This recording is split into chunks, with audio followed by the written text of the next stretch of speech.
Kasb-kor masalasida odamlar bir necha qismga bo'linar ekan. Ba'zilar biz Allohga tavakkul qilamiz deb kasb qilmasdan o'zlarini chetga tortadilar, o'zgalarga yuk bo'ladilar. Nima uchun ishlamayapsan? Nega kasb qilmayapsan desa, biz Xudoga tavakkal qilamiz. Tavakkal qilishda ham o'zining yo'rig'i, tartibi bor. Dehqon yerda haydab, yerga urug' ekib, unga ozuqa berib, suv qo'yib, ishlab, ana endi Allohga tavakkal qiladi. Hosili mo'l bo'lishligi, bo'lmasligi bu Allohga bog'liq.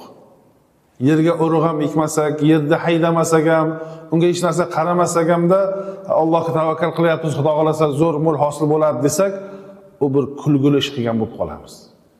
Allohga tavakkul qilish bu avval sabablarni qilish kerak. Quruvchi odam yer oladi, fundament qiladi, poydevor qiladi, ustiga g'isht va hokazo Xudoga tavakkal qiladi, asosda oxirigacha borib yetsin bu deb. Hech narsa qilmasdan biz Xudoga tavakkal qilyapmiz, bo'lib qoladi desa, u odamning aqli sog'lom odam bo'lmay qoladi. Shuning uchun bu odamlar kim bo'ladi? Boshqalarga yuk, boshqalarga boqimanda odam bo'lib qoladi. Kimdir hisobidan kun ko'rish kerak bo'lib qoladi. Agar o'zi harakat qilmasa, biz faqat tavakkal qilyapmiz deb yotsa. Dinimiz tavakkalga buyurgan. Tavakkul eng asosiy narsalardan bittasi, lekin avval sababi qilinadi, keyin tavakkul qilinadi. Aslida tavakkal qilish payg'ambarlarning ishi, kasb-kor qilish payg'ambarlarning sunnatidir. Mana Hazrati Umarni roziyallohu anhuning mashhur gaplari bor.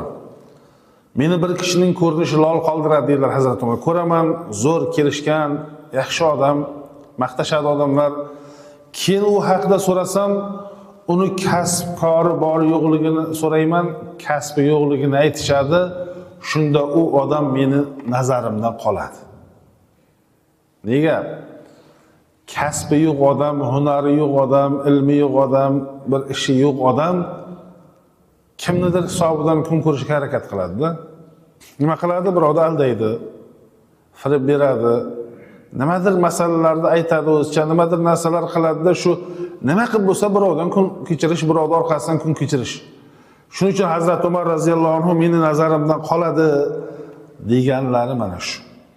Yana bir toifa odamlar bor ekan, kasb-kor qiladilar, lekin kasb-kor qilishda nuqsonga yo'l qo'yadilar.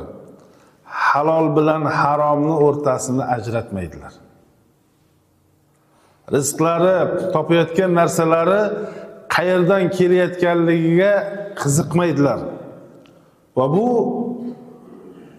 gunohni yelkalariga, ya'ni haromni gunohni yelkalariga olishlik bilan kasb-korlardagi baraka ketib qoladi.